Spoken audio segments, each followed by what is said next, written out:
creo que los psiquiatras muchas veces nos dedicamos a investigar solo las cosas malas del cerebro y del comportamiento. Esto es como las noticias de las 3, ¿no? Efectivamente, todas son dramáticas, o sea, no hay una noticia buena. Entonces a mí me parecía interesante, en un momento dado, investigar qué pasaba en el cerebro de la gente que disfrutaba, que era más feliz, en la gente que las cosas le salían bien.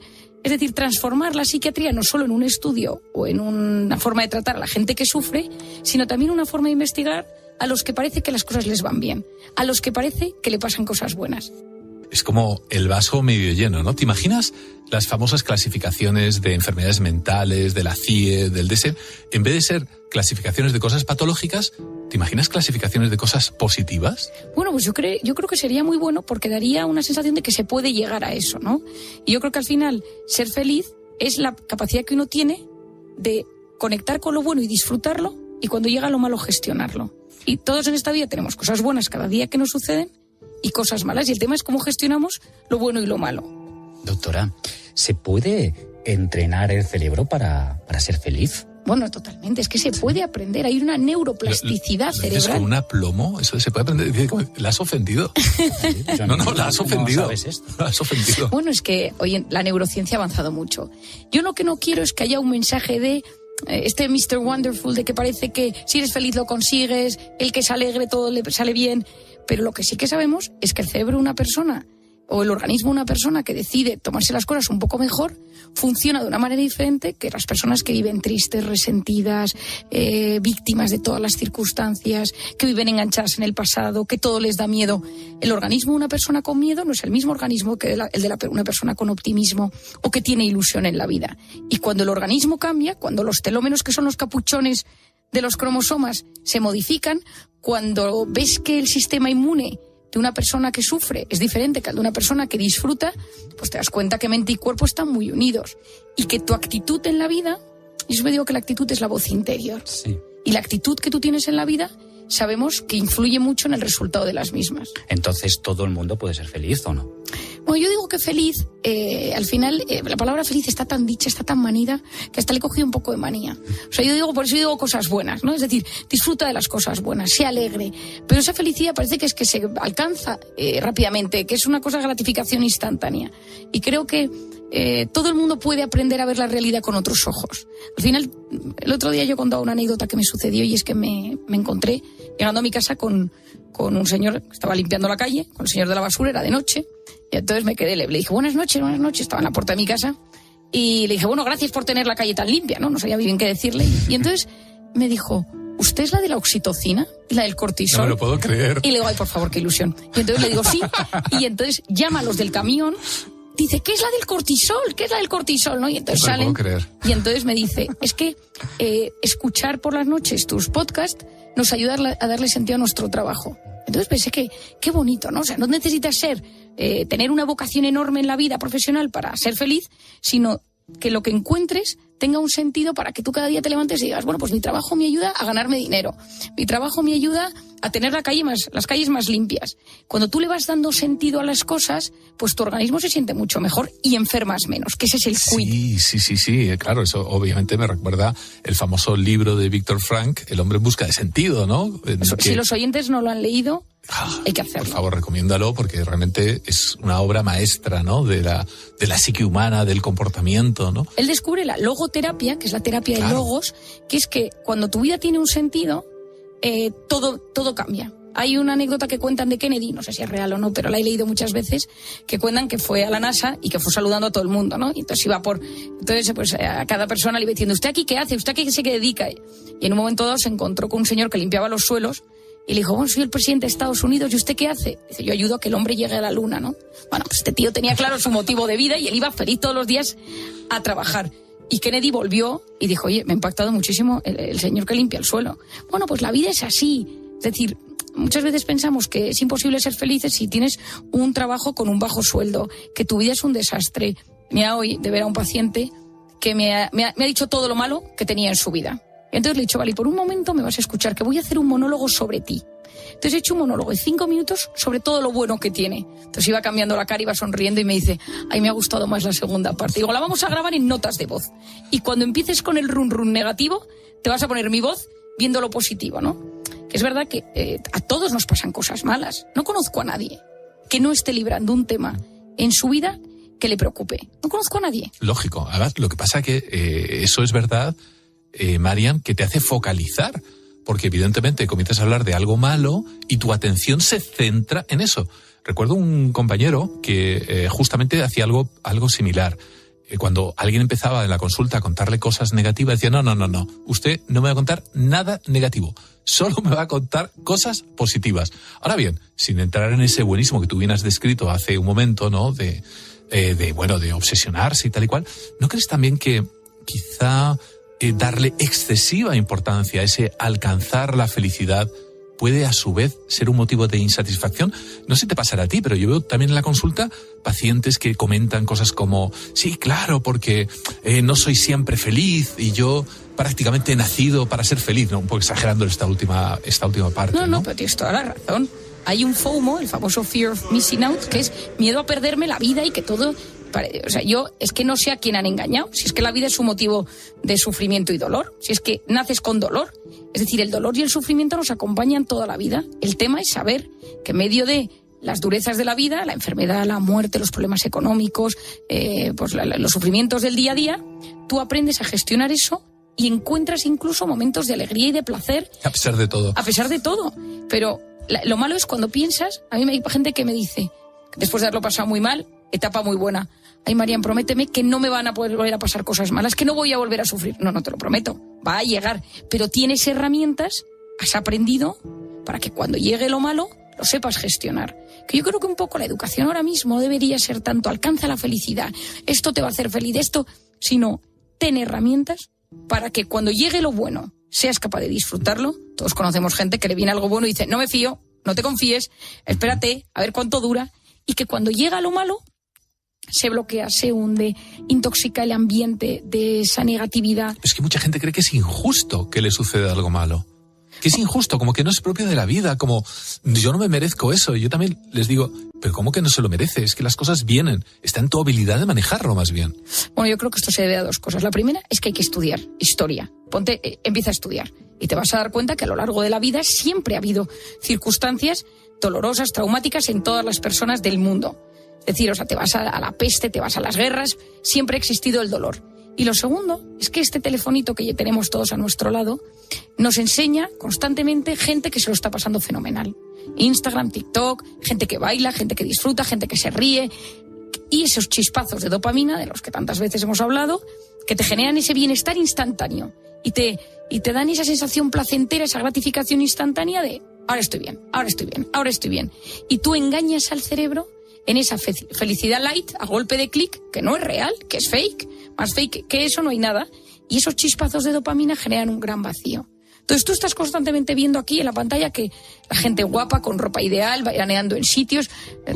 Buscando el subidón. Buscando el subidón. ¿Cuándo cogemos el teléfono? Pensémoslo. En dos momentos. Cuando estamos aburridos o estamos estresados. De repente estás aburrido en la parada del autobús, estás en una charla que tal en el trabajo y tu cerebro te lo pide. Y tú te metes y tienes ese subidón momentáneo. ¡Pum! Chispazo.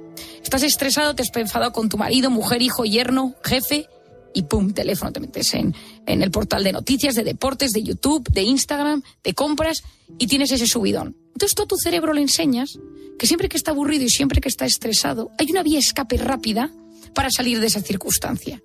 Y no le enseñas ni a aburrirse, que es clave en la vida, porque es cuando te aburres que creces, que conectas con tu interior, que te haces las grandes preguntas de la vida, que pasas al sistema nervioso parasimpático donde tu organismo se repara. ¿Y el estrés? Es que dejas de gestionar el estrés. Y entonces quien no gestiona el estrés en el siglo XXI se hunde. Pero tú te engañas a ti mismo que hay un mecanismo rápido, pum, pum, de felicidad instantánea. Digo felicidad por decir de placer instantáneo. Y a la larga genera un gran bajón. Leí a Gaona el otro día que España es el país de Europa que más psicofármacos toma. Es una barbaridad, ¿verdad? Yo nunca lo hubiera dicho. Tampoco.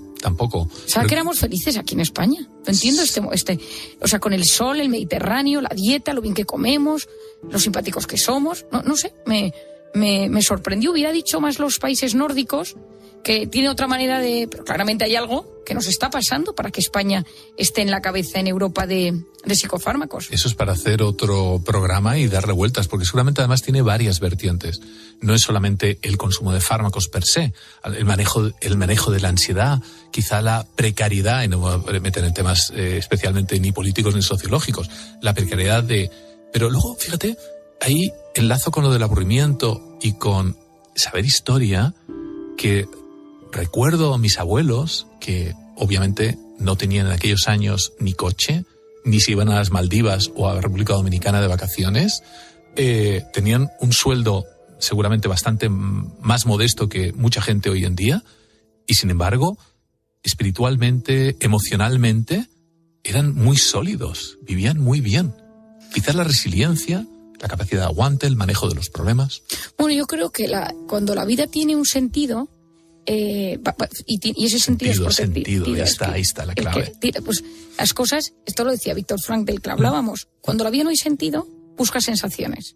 Entonces, cuando no tienes un suelo firme en el que pisar, buscas sensaciones constantes, que es videojuegos, pornografía, compras online, es que todo eso... Estímulos neurológicos. Estímulos neurológicos que nosotros los conocemos, tú y yo sabemos cómo son, pero el consumidor compra dosis empaquetadas de emociones constantemente. Esto es como el glutamato monosódico. Totalmente. de las comidas, que te las tomas, ¿no? Y dice, ¡qué rico está! Digo, sí, te están tangando. No está así de rico. No está así de rico. Parece rico, que es distinto. El otro día me tomé un yogur que ponía Sabora, y entonces escribo una Sabora, no sé qué, a piña, ¿no? Y entonces hablo con una amiga mía que es nutricionista y me dice, cuando ponéis sabor, es que no tiene ni un trozo de piña. Claro. Y entonces digo, o sea, claro, me han engañado con el sabor a piña y yo he caído vilmente en la piña, que me chifla, y he caído en este yogur. Y lo que decías de tus abuelos, yo he hecho mucho voluntariado a lo largo de mi vida, que ha cambiado mi vida. Y yo a muchos pacientes, gente bien, que tiene sus trabajos y tal, les recomiendo de repente un mes a la India, a Camboya, a Tailandia. Le digo, es que cuando te plantas en esos países y ves esa gente que consigue el alimento para ese día y la sonrisa que tiene, que tú no has tenido nunca... O sea, te das cuenta de la forma de valorar las cosas. Y a veces es bueno, de vez en cuando, irse a sitios a ayudar. Yo es que recomiendo mucho el voluntariado en Madrid o en Camboya, pero lo recomiendo mucho. Yo he trabajado en Mali y allí la gente empieza a reunir dinero desde por la mañana para llegar a la hora de comer y comprarse un poquito de no sé qué con un agua y lo que ellos llaman essence, que suelen ser unos cubitos de tipo con sabor a carne o sabor a pollo, bien revuelto, y poder comer. Y luego, a partir de las 2 de la tarde, empezar a reunir un poquito de dinerito para la cena. Joan Miquel. Yo es que estoy escuchando atentamente a la doctora y me surge un mar de dudas, pero una de ellas, yo es que soy feliz con cualquier cosa, con cualquier cosita, no necesito mucho. ¿Qué me pasa, doctora? Bueno, que probablemente seas un disfrutón, es que esta gente también existe. Bueno, pues ya soy. Es que es el diagnóstico. Este individuo no es patológico. En el diagnóstico que ha dicho Gano al principio, del DSM-5, en ese DSM-5 positivo que vamos a hacer de CIE 10 de las cosas buenas, pues tú saldrías ahí en tu diagnóstico. Ah, mira qué bien. Entonces saldrías como el disfrutón, ¿no? Que es decir, que son esas personas que hay una parte genética, hay otra parte aprendida, vale. Y luego que hay gente que llega un momento que se da cuenta que aprendiendo a disfrutar de las cosas pequeñas, exacto, es una rutina, y de repente te metes en eso y dices, oye, que es que se vive bien. Hay gente que me lo critica, ¿eh? Yo tengo mucha gente que me dice, Marian, es que tú dices que la actitud y tal. Y digo, bueno, pues nada, empieza a funcionar al otro lado. Quéjate de todo. Si es que si yo me pongo en modo queja, y ahora me dices tú, Marian, empieza con modo queja, y empiezo a decirte todas las cosas que me preocupan, de las que me quejo, salud, psiquiatría, familia, conciliación de la mujer. No tenemos horas, no hay horas en la radio. Pero al final lo que necesitamos es que lo bueno que vamos teniendo sea capaz de disfrutarlo. Focalizar en lo bueno. El momento más feliz de mi día a día es algo tan sencillo, lo digo con el corazón en la mano, cuando voy a buscar a mi hija al colegio. Me extraña. Y cuando la voy a dejar por la mañana. Es oxitocínico, Gaona, es oxitocínico ese momento. Hemos empezado la entrevista con la pregunta de qué es lo que te hace feliz, doctora. Bueno, yo creo que muchas personas, con el simple hecho de estar sano, para ellos es la felicidad máxima. Bueno, es que mi padre tiene una frase que es genial, que dice, la felicidad consiste en buena salud y mala memoria. Entonces, siempre la lleva diciendo toda la vida. Buena salud y mala memoria. Bien.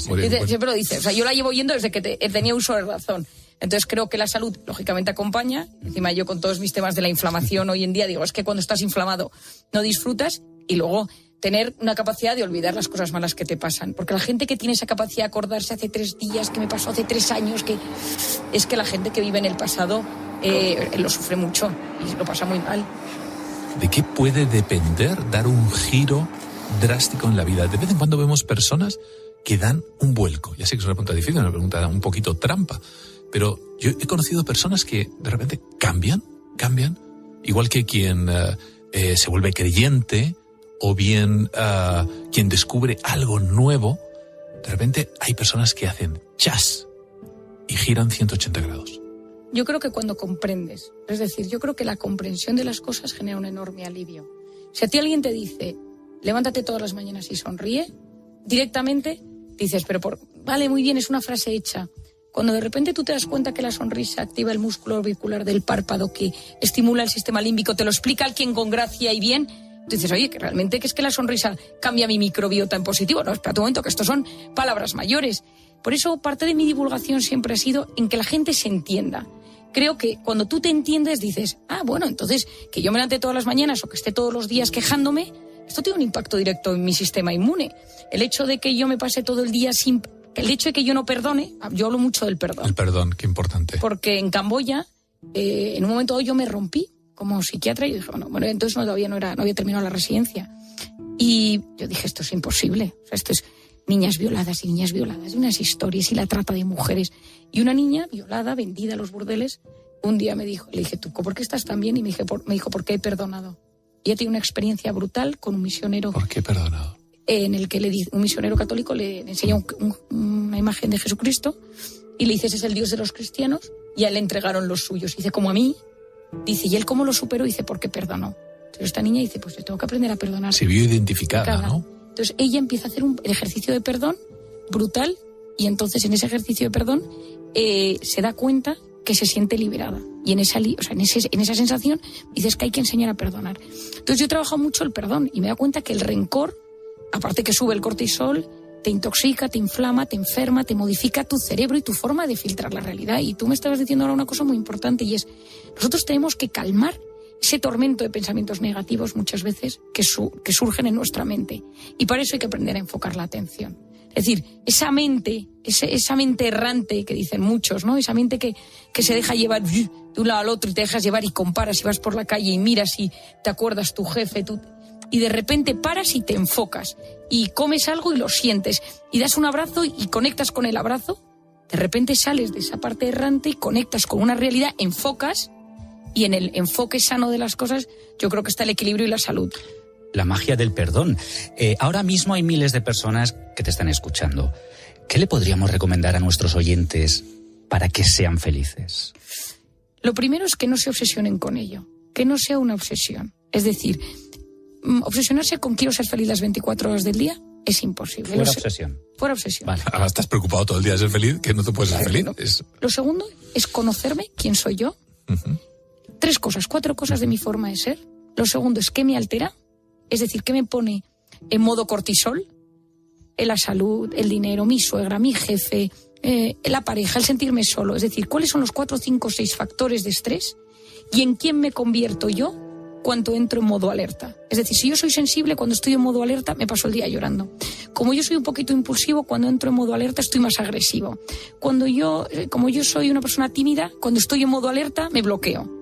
Y ver cómo reacciona mi cuerpo y mi mente. Es decir, somatizo con migrañas, somatizo con gases, somatizo con tic en el ojo, somatizo con taquicardias y psicológicamente dejo de dormir. Tengo ataques de pánico. Y hacerlo como casi en un dibujo. Yo a mis pacientes se lo dibujo. Es decir, vale, esta soy yo. Ya me conozco. Y ahora intentar entender por qué soy así. Es decir, es que no me han querido lo suficiente. Es que yo tengo un trauma. Es que tengo la sensación de que todo me va mal y soy incapaz de disfrutar. Hay gente que viene a mi consulta y me dice, las cosas no me van especialmente mal, pero no consigo disfrutar. Y estoy siempre con una tristeza encima que no me puedo quitar. Y cuando uno se comprende y entiende de dónde viene todo esto, se siente aliviado. Entonces, los tips fáciles me resultan complicados. Yo siempre digo, intenta conocerte. ¿Cómo funcionas tú? ¿Cómo funciona la gente en general? ¿Y cómo puedes hacer felices a los que te rodean? ¿Por qué? Porque estamos intoxicados de esa hormona que es el cortisol famoso, del que yo hablo mucho. Y cuando tú estimulas la oxitocina tuya o de los demás, con los abrazos, con las sonrisas, con un gesto de empatía, bajas el cortisol. Entonces, ¿quiénes son esas personas vitamina? Tú me preguntabas al principio, que te suben la oxitocina. ¿Quiénes son esas personas que te bajan el cortisol? Y buscar cosas a lo largo del día de la semana que me bajen del modo alerta y que me suban esa famosa oxitocina que nos serena. Fantástico. Fantástico. Bueno, estamos llegando ya al final del programa. Mi padre decía que para ser feliz dependía del país donde habías nacido, con quién te habías casado y no tener jefe. Oye, la pareja es clave, ¿eh? O sea, mi padre dice que te lo decía Cervantes, quien hierra en el casar, no sé cómo es la frase, y ya lo decía Cervantes, en el Quijote. La lía, ¿verdad? La lía. Sí, sin lugar a dudas. Bueno, pues Marian, hemos llegado al final. Hemos escuchado cosas realmente que nos has enriquecido, sin lugar a dudas, que nos van a hacer reflexionar. Vamos a poner ahora en acción ideas, ¿no? Yo, Miquel. Sí, todas. Todas las ideas. Conocerse a uno mismo. Conocerse a uno mismo, esa salud, ese deporte, ese viajar que nos recomiendan, el tener tiempo para aburrirse. Y tener momentos de reparación a lo largo del día, de que nuestro cerebro y nuestro organismo salgan de ese modo alerta constante, desde la pantalla. Me preguntabas un tip fácil. Mira, un tip fácil es quitarse las notificaciones del móvil. Soy yo quien dirijo al móvil y no el móvil me dirige a mí. La primera semana tienes síndrome de abstinencia y te metes el doble de veces. Y a partir del 8º día vives libre. Vamos a probarlo, Marian. Qué sencillo, ¿eh? Muchas gracias.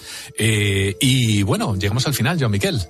Pues llegamos al final de un programa que ha estado cargado de cosas poderosas y que nos ha permitido conocer un poquito más lo que es la felicidad. Y también ¿Tú ya eres feliz? Yo es que soy feliz con cualquier cosa y encima... De verdad, hacerle un análisis de sangre, una biopsia de cerebro. No, esa biopsia de cerebro, en vivo además, sin anestesia. Ha dado la clave y yo desde hace tiempo no tengo las notificaciones en el móvil, no sé. Bueno. Eso ayuda mucho. Eso ayuda mucho. Tenemos que dejarlo aquí. Nos vamos a ver dentro de muy poquito para seguir aprendiendo, reflexionando y modificando esos cerebros. En este recorrido por el mundo de la psiquiatría y la búsqueda de la felicidad, hemos descubierto que la clave no solo reside en tratar las enfermedades mentales, sino también en entender y fomentar los aspectos más luminosos de nuestra psique. La felicidad, más que un estado permanente, es un viaje constante de reconocimiento y apreciación de los buenos momentos, así como de manejo resiliente de los desafíos que enfrentamos. Nos hemos adentrado en la comprensión de que nuestro cerebro es un órgano extraordinariamente adaptable. La neuroplasticidad nos muestra que es posible aprender a ser más felices, a enfocarnos en los aspectos positivos de la vida, equilibrando así las dificultades que inevitablemente aparecen.